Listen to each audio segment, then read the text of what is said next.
اقرأ ورتل باقتدار آناء ليلك والنهار. ازرع بقلبك آية لتفوز في جني الثمار. طب حياتك إنها بالذكر زاهية المنى. قوم لسانك مبحرا معنا على تاج الوقار.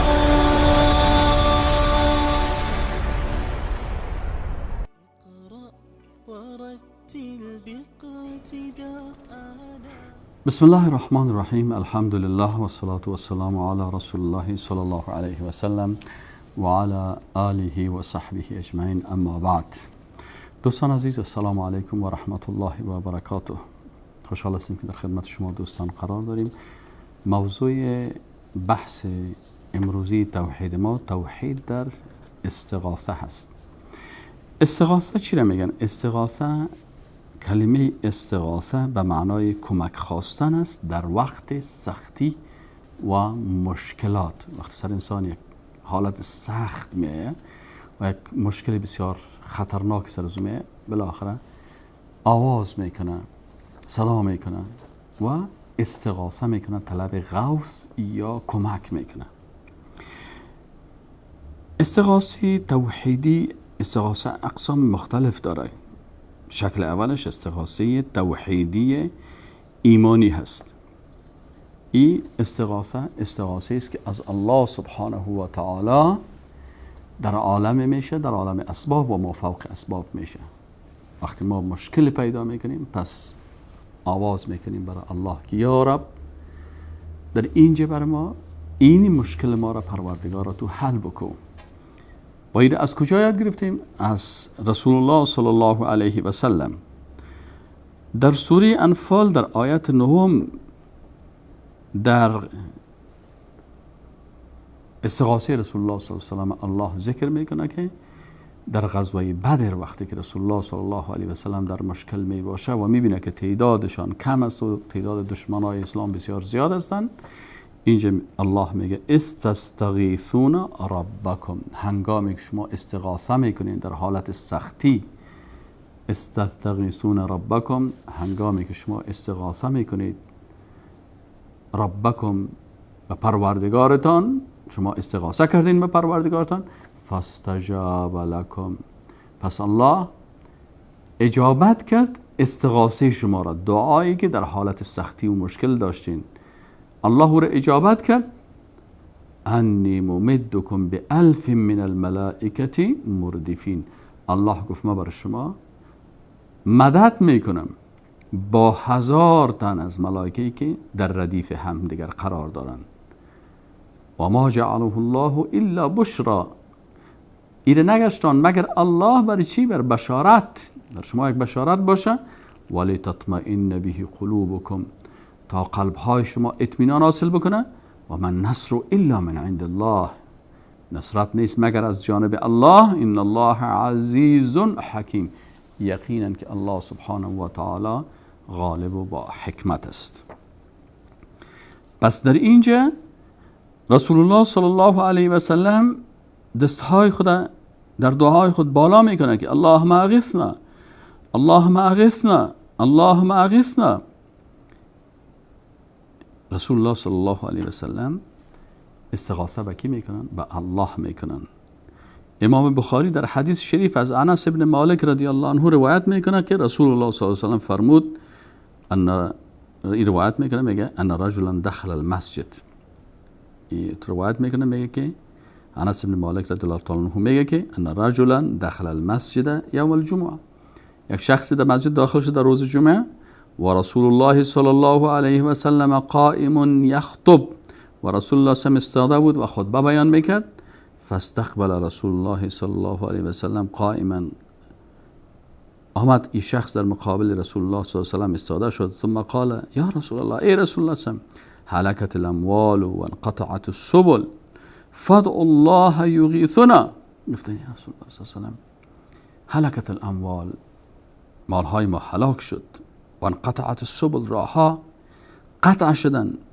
فدع الله یغیثنا، دعا کن به دربار الله که الله ما را چی کنه؟ به کمک ما برسه. فرفع رسول الله صلی الله علیه و سلم یدیه ثم قال اللهم اغثنا اللهم اغثنا اللهم اغثنا. همین قسم بود که رسول اکرم صلی الله علیه و سلم به بارگاه الله استغاثه میکرد. پس ما امت رسول الله صلی الله علیه و سلم هستیم و رسول الله صلی الله علیه و سلم اسوه ما هست و ما با الله تعهد کردیم ما هر عبادت به طریقی رسول الله صلی الله علیه و سلم انجام میدیم.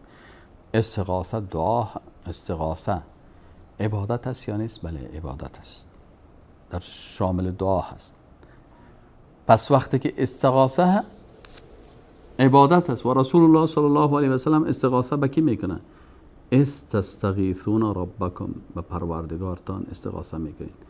پس وقتی که رسول الله صلی الله علیه و سلم به الله استغاثه میکنه، ما چرا به غیر الله استغاثه بکنیم؟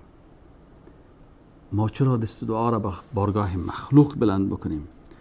پس استغاثه‌ای که در عالم ما فوق اسباب است و مخصوص الله هست، باید از الله او را بطلبیم. و در عالم اسباب استغاثه از یک انسان در سختی ها کمک خواستن از یک مخلوق در دایره تواناییش میشه. چه قسم در دایره توانایی ازی هست؟ مثل که ما و شما میخوانیم که فاستغاثه الذی من شیعته علی الذی من عدوه، در سوره قصص آیت 15 در قصه موسی علیه السلام به همراه امو شخصی که از بنی اسرائیل بود. وقتی که این انسانی که از بنی اسرائیل بود به همراه فرعونی در جنگ بود، پس این شخص بنی اسرائیل استغاثه کرد به کی؟ به موسی علیه السلام در عالم اسباب. پس استغاثه در عالم اسباب درست است وقتی که یک شخص توانایی از او داشته باشه در مو مجال. اما در آنچه که این توانایی از او نداره، پس در عالم ما فوق اسباب دست دعا بلند کردن به یک قبر یک مخلوق، یا فلان برای ما دختر بده، یا فلان برای ما بچه بده، یا فلان مرا از مشکل نجات بده، به پیش مجسمه ایستاد شدن یا پیش یک قبر ایستاد شدن یا پیش یک مخلوق، در او چیزی که باید از الله تقاضا شود.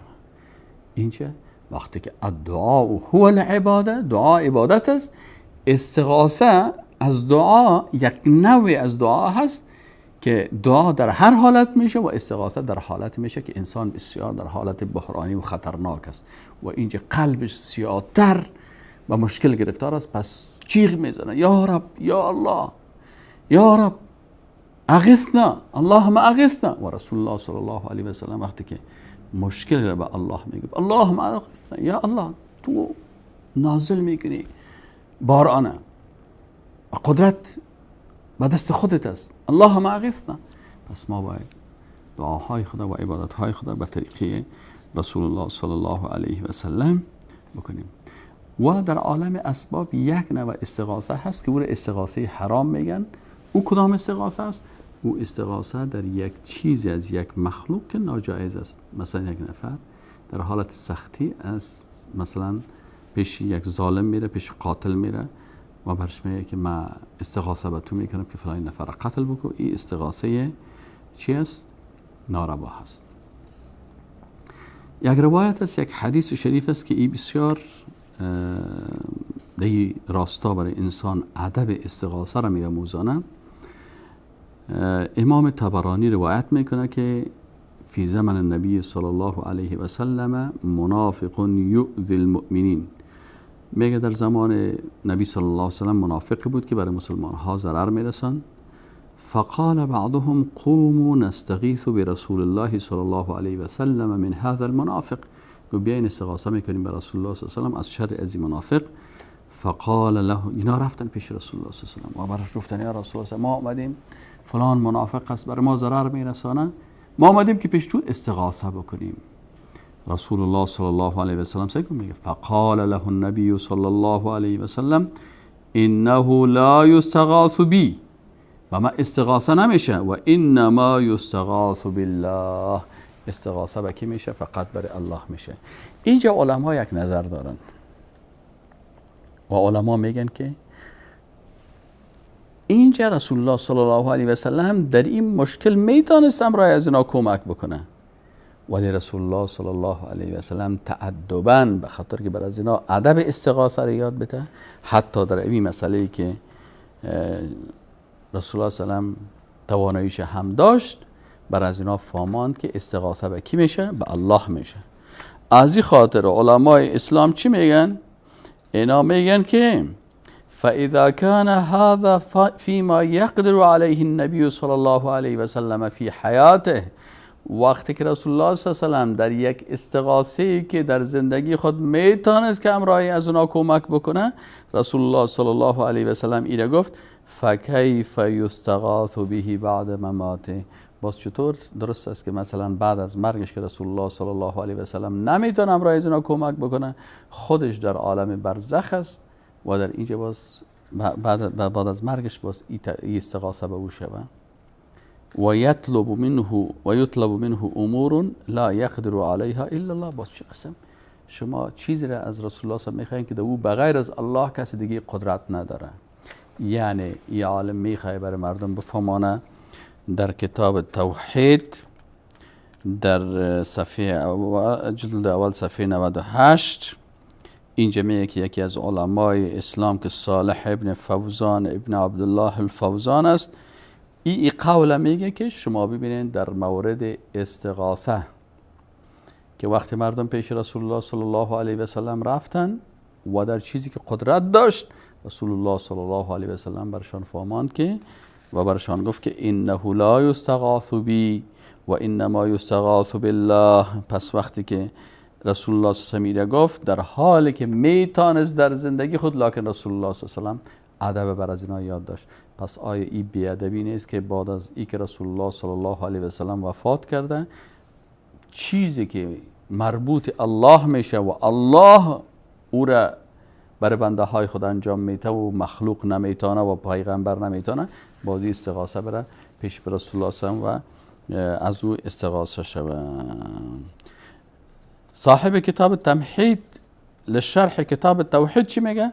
میگه استغاثه صحابه رسول الله صلی الله علیه و سلم جایز بود، زیرا آنان از رسول الله صلی الله علیه و سلم چیزی میخواستند که با آن قدرت داشت و رسول الله صلی الله علیه و سلم میتوانست که آنان را کمک کند یا امر کشتن یا امر به قید و تهدید و یا جزای تعزیری و یا جزای دیگری برای این منافق میداد، زیرا او مسلمانان را اذیت مینمود. لیکن رسول الله صلی الله علیه و سلم برایشان در این رابطه هم آداب استغاثه را آموخت و سخن کامل را فهماند و برایشان گفت انه لا یستغاث بی انما یستغاث بالله. پس اینجا وقتی که رسول الله صلی الله علیه و سلم استغاثه را بر زنا تعلیم میده، پس استغاثه توحیدی حقیقی که یک مسلمان موحدی یک تاپرست باید او را مراعات بکنه، او استغاثه است که مطابق کتاب الله و سنت رسول الله صلی الله علیه و سلم به دست به بارگاه الله بلند شود. اما قسم دست به بارگاه الله بلند شود که رسول الله صلی الله علیه و سلم بر ما تعلیم داده است. این استغاثه توحیدی هست. حالا متاسفانه حتی بعضی از اشخاص هستند که غوث الاعظم بر یک مخلوق میگن. شما سرزمی اصطلاح یک کمک دقت بکنین. وقتی که استغاثه بر الله میشه و رسول الله صلی الله علیه و سلم که رهبر ما هست و اسوه ما هست و ما عقیده خود از زبان از او یاد میگیریم و او بر ما توحید تعلیم داد، خودش اینقدر احتیاط میکرد که حتی در اموری که توان کمک داشت در اون لحظه برشان میگه که استغاثه به بارگاه الله میشه. آله استغاثه که مربوط الله هست اینه میخیزیم اصطلاح غوث الاعظم، یعنی کمک کننده بسیار بزرگ. و باز منظور از کی می باشه؟ یک شخص می باشه. تصور کنین خود کلمه غوث الاعظم و اطلاق ازی بالای یک مخلوق، ببینید که از نگاه اعتقادی چقدر مشکل داره که صفت بزرگ الله که رسول الله صلی الله علیه و آله میگه که باید استغاثه به الله بکنین. ما که پیغمبر هستم به من استغاثه نکنین. حتی در امور مادی که توانایی از رسول الله صلی الله علیه و آله داشت و میتونست که منافق جزا بده، لکن ادب استغاثه را برای مردم یاد میده. پس در اموری که مربوط به الله میشه این با یک شخص داده شده و باز بر یک شخص لقب غوث الاعظم، الاعظم، بسیار بزرگ. چقدر این خطرناک است. خب الله متعال برای ما و شما توفیق نصیب بکنه که عقیده توحید حقیقی را درست بفهمیم و مطابق اینمی عقیده توحید زندگی بکنیم. اگر انسان مسلمان در الفاظ خود و در کلمات خود و در قلب خود امو عقیده که رسول الله صلی الله علیه و آله برای ما یاد داده او را مراعات بکنه، واقعا میتونه من حیث یک مسلمان موحد یک تا پرست زندگی بکنه. اما اگر العیاذ بالله از راه رسول الله صلی الله علیه و سلم منحرف میشه و به طرف دیگه میره، باز ای به عقیده توحید از اون مشکل بسیار بزرگی پیدا میشه. قسم دیگه، قسم ششم از اقسام توحید در عبادات زبانی، توحید در وسیله هست. وسیله در لغت به معنای تقرب و نزدیکی و رغبت و علاقمندی می باشه و در اصطلاح آنچه که انسان برای الله نزدیک می سازه. و علما میگن که وسیله دو قسم است، یکی وسیله توحیدی هست و یکی هم وسیله شرکی هست. وسیله توحیدی کدام وسیله هست؟ وسیله توحیدی وسیله است که مطابق احکام قرآن و سنت رسول الله صلی الله علیه و سلم باشه. و وسیله توحیدی دو قسم است، یکی وسیله تکوینی هست و یکی وسیله تشریعی. ما باید وسیله تکوینی را هم بفهمیم و تشریعی را هم بفهمیم. اینال برای وسیله تکوینی چی هست که الله سبحانه و تعالی در زندگی مادی برای ما امور چی کرده؟ بعضی از امور هست که الله سبحانه و تعالی این وسایل خلق کرده در هر چیز. مثلا آب وسیله هست برای رفع تشنگی، پس ما آب می نوشیم به خاطر رفع تشنگی خود، به خاطر که وسیله تکوینی است الله سبحانه و تعالی این خلق کرده و در خدمت ما قرار دادم. غذا هست وسیله تکوینی هست. به این شکلی که وسایل تکوینی را که الله بر ما اجازه داده که باید از او استفاده بکنیم استفاده میکنیم. قسم دوم وسیله تشریعی هست. وسیله تشریعی کدام یکی است؟ وسیله تشریعی است که برای تقرب و نزدیکی به الله توسط قرآن و سنت بیان شده است. پس این وسیله چی است؟ تشریعی است. ما باید بفهمیم که وسیله تشریعی کدام یکی است. وسیله تشریعی او است که در قرآن و سنت بر ما او وسیله بیان شده است. در وسیله تعریف وسیله تشریعی علما چی میگن؟ میگن وسیله تشریعی هر سببی که انسان را از طریق آنچه که الله در قرآن و سنت مشروع نموده است و انسان را به مقصد میرساند و این وسیله خاص برای مؤمن است که متابعت از امر الله و رسولش میکنه. و هر وسیله که الله در کتابش و رسول الله در سنتش این بیان کرده که شما اینی کارا بکنین. به این اساس وسایل تشریع باید از کجا گرفته شود؟ از کتاب الله و سنت رسول الله صلی الله علیه و سلم. در آیت شریف الله سبحانه و تعالی چی میگه؟ یا ایها الذین آمنوا اتقوا الله وابتغوا الیه الوسیله. الله میگه که الله سبحانه و تعالی میگه یا ایها الذین آمنوا، ای مؤمنان، اتقوا الله، بترسین از الله، وابتغوا الیه الوسیله، و برای الله وسیله بگیرین. خب الله امر که شما وسیله بگیرین. پس این وسیله چی است؟ وسیله تشریعی هست. به خاطر از اینکه الله را راضی بسازین چی بگیرین؟ وسیله بگیرین. حالا این وسیله چی هست؟ باید این ما با دقت بیاییم پیش مفسرین اسلام در قرآن و سنت ببینیم و بالاخره این وسایل ببینیم که مثلا وسیله نجات چی هست. وقتی به قرآن مراجعه میکنیم الله سبحانه و تعالی در سوره والعصر چی میگه؟ میگه والعصر ان الانسان لفی خسر. والعصر، الله قسم یاد میکنه به عصر که انسان در چی است؟ در زیان و نقصان است. الا الذین، مگر کسانی که چهار وسیله را بگیرن. آمنو، ایمانت وسیله نجات است. و عمل الصالحات، اعمال صالحات وسیله نجات است. و تواصوا بالحق، و دعوت کردن مردم، وصیت کردنشان به حق، این وسیله نجات است. و تواصوا بالصبر، و نصیحت کردن مردم به صبر، این وسیله نجات است. پس الله سبحانه و تعالی وسیله را بر ما بیان کرد. پس انسان در نقصان است، وسیله نجاتش چی است؟ الله بر ما تعیین کرد. در این آیت قرآن چی میگه؟ وابتغوا الیه الوسیله، شما به الله وسیله بگیرید. و در سوره عصر بر ما وسیله نشان میده که وسیله چی است؟ وسیله را نشان میده که ایمان است، اعمال صالح است، تواصوا بالحق و تواصوا بالصبر است. حالا ببینیم که علمای مفسر در طول 14 قرن وسیله را چه قسم تعریف کرده. وسیله را مثل که بعضی مردم اشخاص میگن، آیا اشخاص است؟ در قرآن خود گفت که اعمال است، ایمان است، عمل صالحه هست. اینجا چی میگه؟ علامه ابن جریر طبری رحمه الله در تفسیرش چی میگه؟ در تفسیرش میگه واطلب القربة الیه بالعمل بما یرضیه. وابتغوا الیه الوسیله را چه قسم تفسیر میکنه علامه ابن جریر طبری؟ میگه قربت است به عمل به آن چیزی که او را راضی میسازه.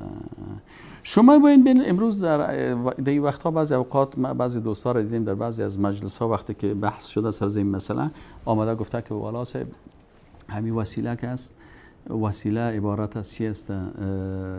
پیش یک شخص میریم، پیش یک بزرگ میریم، در قبر میریم، در فلانی جا میریم، باز او وسیله ما میشه.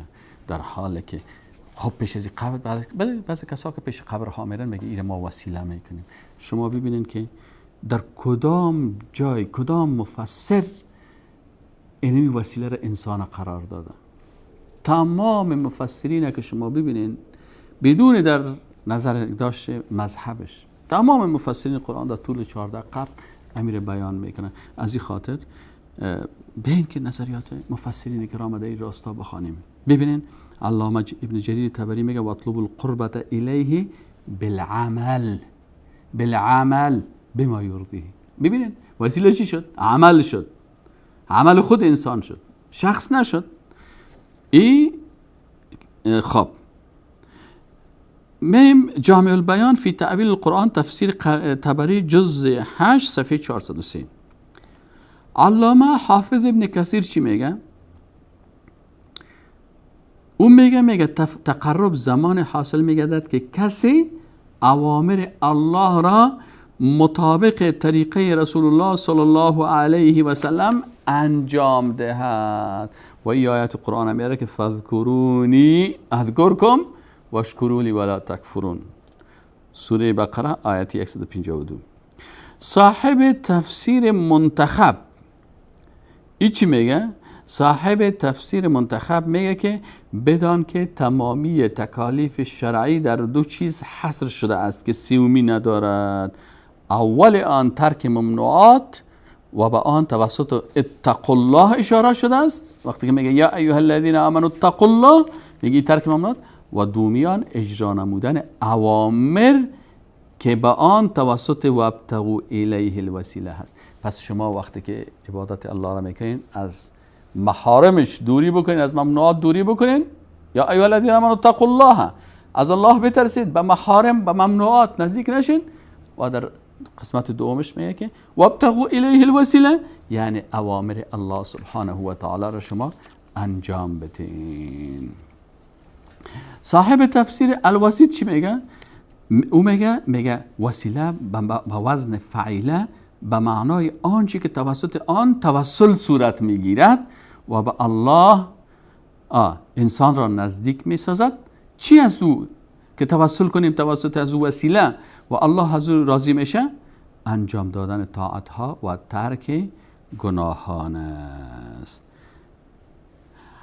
علامه شهاب الدین محمود ابن عبدالله حسینی الوسی چی میگه؟ میگه وسیله به وزن فعیله به معنای آنچه که توسل به آن جسته می شود و تقرب به الله می نماید. از چی؟ از فعل اطاعت ها و ترک معصیت ها. صاحب تفسیر نصفی چی میگه؟ میگه کلمه وسیله برای هر آنچه که به آن توسل به الله می گردد استعاره گرفته شده است از انجام دادن طاعات و ترک گناهان. علامه شوکانی چی میگه؟ میگه ظاهر این است که وسیله که قربت و نزدیکی می باشد بر تقوا به هر چیز از نیکی ها صدق می نماید که بندگان به آن به پروردگارشان تقرب می نمایند. علامه ابن تیمیه چی میگه؟ میگه وسیله که الله به آن امر نموده است که طلب گردد و از ملائکه و انبیا خبر داده که آنان هم آن را طلب می نمودند، وسیله است که با آن تقرب به الله صورت می گیرد از واجبات و مستحبات. واجبات و مستحبات وسیله نجات است. این وسیله هست. خب و به این شکل تمام علمای اسلام که هستن اینا چی میگن؟ در مورد امی آیت شریف که الله سبحانه و تعالی میگه اولئک الذین یدعون یبتغون الی ربهم الوسیله، وقتی که اینا وسیله میگیرن پس این وسیله چی است؟ وسیله عبارت از اعمال صالح خود انسان است و سوره والعصر کافی هست که الله سبحانه و تعالی میگه کل مردم والعصر ان الانسان لفی خسر الا الذین، مگر کسانی که اینی وسایل گرفتن، وسیله اول آمنو، وسیله دوم و عملوا الصالحات، وسیله سوم و تواصوا بالحق، وسیله چهارم و تواصوا بالصبر. الله متعال بر ما توفیق نصیب بکنه که قرآن عظیم شانه به اون شکل بفهمیم که او را رسول الله صلی الله علیه و سلم فهمیده بود و به شکل بفهمیم که اصحاب رسول الله صلی الله علیه و سلم فهمیده بود و به شکل بفهمیم که علمای مفسرین در طول 14 نیم 15 قرن این فهمیده بودن و برای ما تشریح کردن تا به راه درست بریم و واقعا در صف موحدان در روز قیامت حشر شویم. و السلام علیکم و رحمت الله و برکاته. اقرأ ورتل باقتدار آناء ليلك والنهار ازرع بقلبك آية لتفوز في جني الثمار. طب حياتك إنها بالذكر زاهية المنى. قوم لسانك مبحرا معنا على تاج الوقار.